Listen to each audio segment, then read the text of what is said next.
Hi folks, welcome back to Manny's PillowTalkz. Today we have a very special guest. She's a friend of mine. Her name is Phoebe. We do Dungeons and Dragons together and she studies primary education at Queen Margaret University.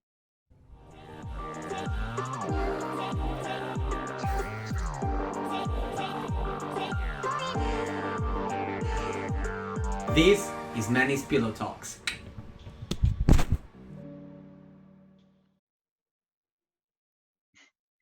Hey, Hello. how Hello. are you? I'm good. How are you? Oh good, bit tired, but all good. I guess we're starting the podcast now, just casually. I'll explain briefly what's going on and why you're in bed. So, how are you finding studying at university during the pandemic and all the restrictions? Honestly, my work ethic hasn't actually changed much at all. Secondary, I don't know if yours has changed, but I was very laid back in both secondary and in university, which isn't the way to be at all. But obviously, the pandemic doesn't help that because you're not really seeing the classes as they normally would be demonstrated, so you're not really getting like the true effect, like you're actually in university and this is going to dictate what job you get eventually in like 5 years time. I don't think that's quite settled in yet, and we've been here for 12 weeks now. What, 3 months? The only thing is that I don't feel like I'm attending university because like I don't go there every day. I don't live on campus like you, so I don't see the environment every day. I just feel like I'm at home or on holiday or whatever, and every once in a while I study a little bit and I take an exam. I mean, it must be really difficult for you as well, because like you've come all the way from Italy to Scotland expecting this like magical thing, and it's just not been anything really. Yeah, it's a bit sad because I'm not getting what I wanted to get from university. So like fun, partying, making a lot of friends and things like that. But Hmm. hopefully next year. I don't know. I mean, they're all doing the best they can, really. Imagine if Yeah. we get killed for this, like just dissing the government, and like Nicola just like shoots a sniper. I mean, Yeah, she that lives would where be you fun. live. She lives in not Holyrood, but she lives like near the area. I I didn't don't know know where that. she lives. Well, her address is obviously it's in the public domain, so you can go visit her house, but there'll be like high security around there at all times. It's like, have you ever been to Downing Street? It's like that. It's Oh, I like a see. gated where you can't actually go in because the Prime Minister lives there. You study primary education, right? Primary I teacher. know that I know that in the first weeks you went like in the forest or something. Oh yeah, FOLA. That's part of our qualification. It's unique completely to QMU, where we will get a qualification in teaching children outdoors because they put a bunch of science and like studies into it. And obviously, because the world is evolving to become more technical and technology based, children are missing out on what we would have experienced a few years ago, where we could go out into the woods and we could climb trees and we would respect nature for what it is. And generally, children are losing that respect now because all they know is the screens in front of them. So kind of having that time set into their school schedule where they go outside and they learn basic skills like tying knots, different types of trees, all about life cycles and things. It just gets that respect back, you know?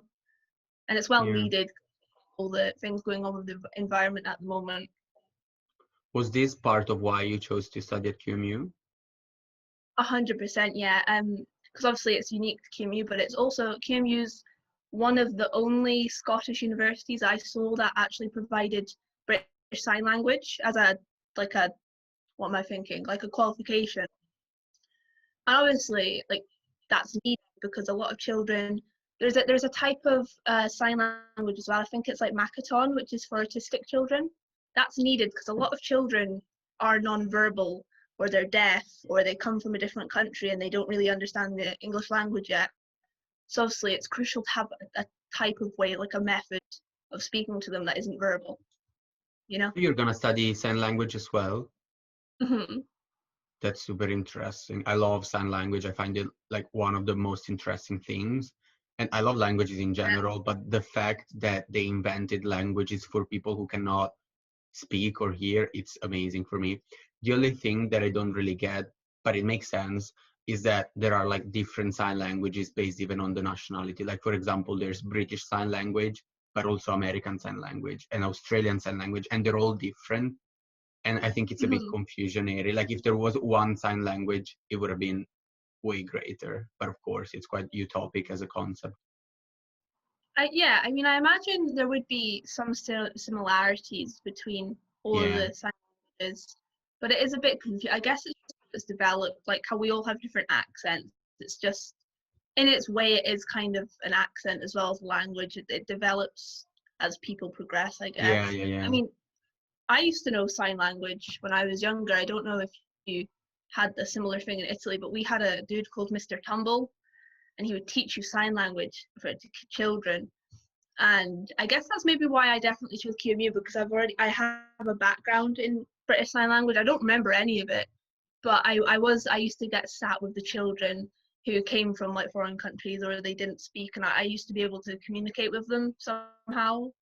If it was very informal sign language, obviously, because I wasn't an actual professional at like 3 years old trained in sign language, but It's a very nice project. We didn't have anything like that in Italy. Like yeah. on that behalf, I think Italy is quite unprogressive. I feel like Britain's very much like that. Britain's very traditional, but Scotland, out of the four nations, is definitely the most progressive. Like I think it's just been this past week we finally completely removed. Well, I don't know if it's completely, but we've made period products free to anyone that needs it, Yeah. and also we're actually the first education system. We've got the curriculum for excellence. It's the first, I think it's one of the first, or it is the first ever form of education system that allows LGBT education to be compulsory. Because Yes, obviously LGBT history. because back in the 80s, Thatcher completely banned it from, she was the British Prime Minister. She completely banned it from like being glorified, being taught in any sense, because obviously she was very homophobic, and it's taken years and years for that to be reversed.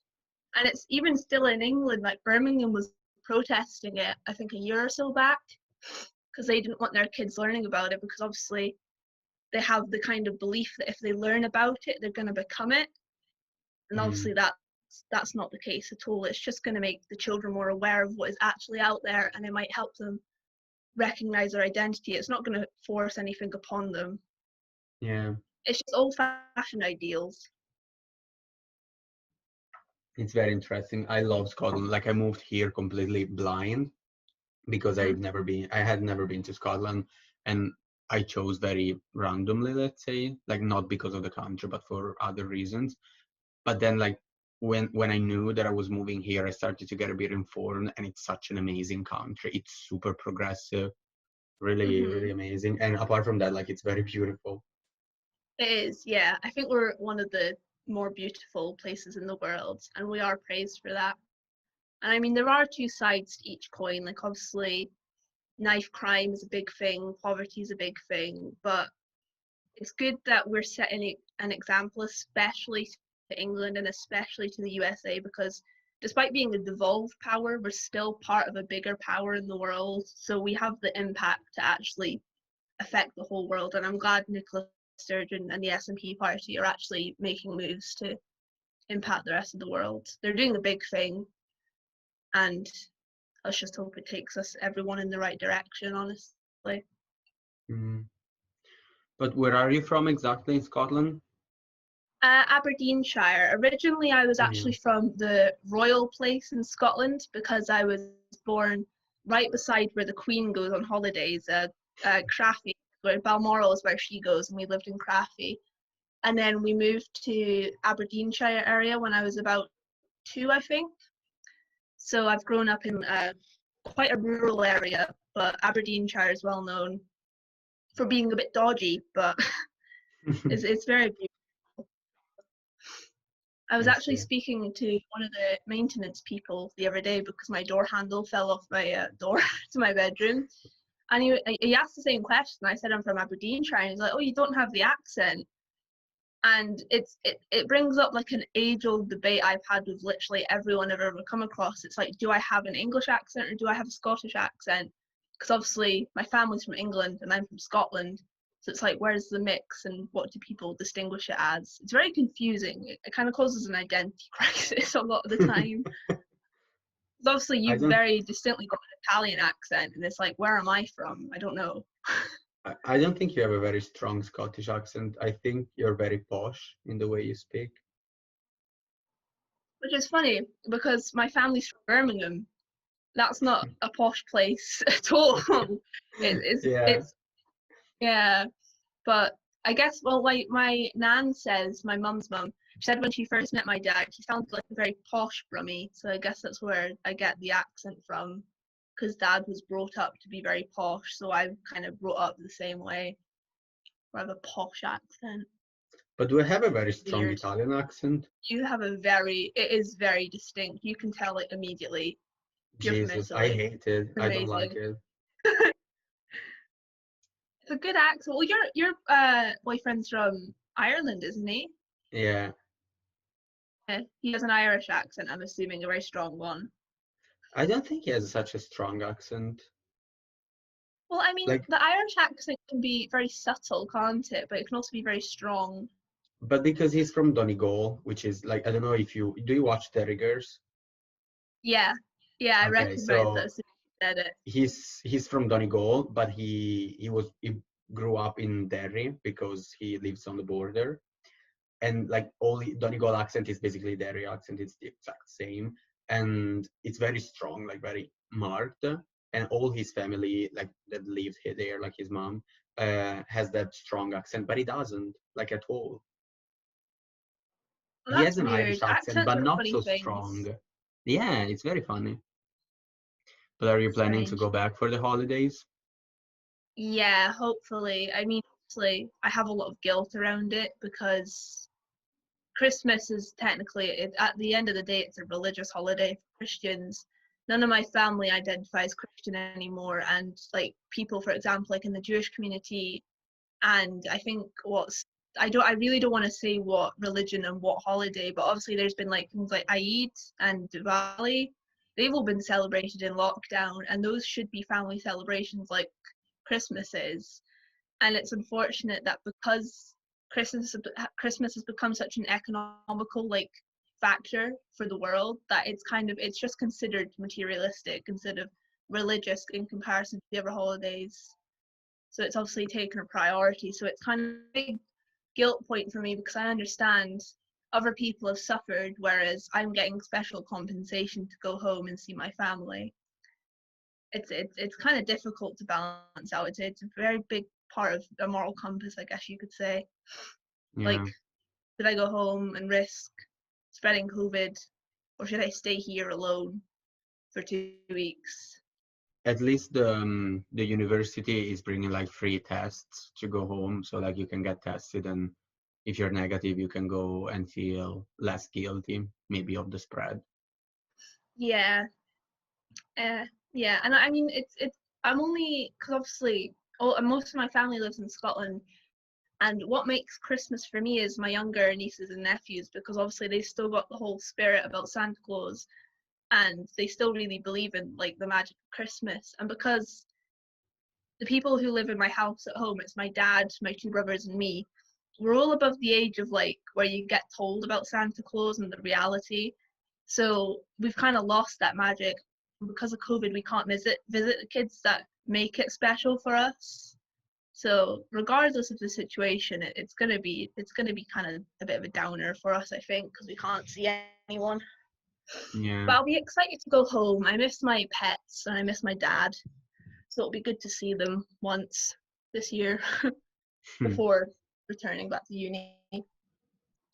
We've had, obviously I was looking at it the other day. It's actually been a year since we had Corona, not in Scotland, but since it was first found in China, I Yeah. think. And like if you look through all the past pandemics, we've had like the Spanish flu, we've had the Black Plague. Those are still actually like they can still be found to this day. in developing countries. Like I think somewhere in Africa they still have the Black Plague. Hmm. I think Yeah, I that's a think so. complete guess. But it's like with these kind of things, I don't think even like the HIV AIDS crisis, that was a pandemic technically, that they considered that. There's no cure to any of these things. It's just society adapts to overcome it, regardless of a cure or not. Yeah. We just have to find a way around it. But because all of these happened where very medically we weren't very medically advanced, I guess. There's more of a need for a vaccine now because we understand we can actually make one and we can actually find one. So maybe there will be, but I honestly, looking at the history, it's probably unlikely that we will find a universal cure to it. But the fact that COVID is related to the flu and we already Mhm. have like vaccines for the flu, I think it's easier to find a vaccine. And also, like as you said, we weren't so advanced in the past, but like now there are studies about HIV, and I think Mhm. that they're getting closer to finding like a vaccine. The problem with HIV is that it keeps mutating and keeps creating like new, I don't know how to say it in English, chappy, like roots, I don't know, new types of viruses, and so it's Yeah, that difficult makes to sense. catch up. But Mhm. with COVID, I think there are three roots or whatever Yeah, they're called at the moment. they're all related. I think SARS is related somehow. I don't know how though. I Yeah, don't but know. I think we're gonna find a cure. But as you said, we just need to get adapted to it, like every other disease, like every other virus, like everything we already faced. Well, I know I could easily like my dad. He lived through the HIV pandemic. He's living through coronavirus. I don't know if he's lived through any other thing. Oh, swine flu and Ebola, that was a thing. Mhm. But yeah, everyone has experienced some form of pandemic, and we do overcome it because, for example, HIV and AIDS, there isn't a cure for it per se, but there is medicine, and people who have it now can actually live a normal life as long as they continue to take their medication. Whereas in the 80s, if you You got it, die. you're dead. Yeah. I think that like some restrictions are definitely good, and of course we have to be careful with the virus, but also there's a lot of politics involved. Like even closing theaters and cinemas. What's the risk of cinemas and theaters? Honestly, Yeah. I don't know. But But of it's course they about, have to draw a line somewhere. So yeah. Well, what annoys me is like both governments. I'm like, I don't really know about the Welsh one. Like, even though my boyfriend's from Wales, they seem to be doing like something actually good. But the Scottish and English one, they just seem to be headbutting all the time and just trying to say, oh, we're better than you. And it's really sad because when you look into it, although they do say they care about the people in the nation, they're doing very little to help us in this pandemic. Like we were reading this thing from, oh, what's his name? Mike Rashford. He's a footballer. I don't know what team he plays for. He's a British footballer, and I think it was like mid-pandemic. He released this letter to the members of Parliament, and we were reading it today for our seminar. And it was basically about how the government are doing everything it takes for the economy, but for the families who have lost their jobs because of the pandemic and who were struggling before the pandemic, but even more so now because, they can't feed their children, they can't feed themselves, they can't pay their heating bills or their electrical bills. Like they're really suffering. And although there was what was it called? Begins with an F. furlough. Furlough. They did the furlough thing. It didn't help, and it's unfortunate that because we're such a big power in the world, they're so focused on keeping the economy balanced rather than what actually matters, which is the democracy, which is the people. Like people are suffering and we always have been. And the fact is like the pandemic really should bring to light that people need help. And to bring the economy back up, you need to help those people first before we can get back to where we were before the pandemic. It's like I don't get it. Like, why is Yeah, that so easy for us to get to that realization that it's not for them? it's Oh, impossible to sorry. make everyone happy. So Yeah, I think that whatever they do, there's gonna be someone complaining. but there are some things that are Yeah, so obviously wrong, and I don't know. There's really it's nothing we can hard, do. but it's a question of if people actually take it seriously. Because I've heard of people that are definitely not taking it seriously, and they're traveling all around all the different tiers, and it's Mm. like, please, just get a But grip. it's not. I don't think it's like in the law that you cannot travel, because I think that I read that you're strongly advised not to travel between Yeah, tiers, but you're not, like, it's not mandatory. So if I want, I can come to campus, ideally, but they recommend not to. yeah. I don't think there's any legal things on the tiers, but there is definitely on the country. So you On the can't country, yes. travel out of Scotland or into Scotland, which is really annoying because, like, from my point of view, it's now illegal for me to visit my boyfriend, and it's for me. It feels like we've gone like years back, like centuries back, and Yeah, it's like Jesus.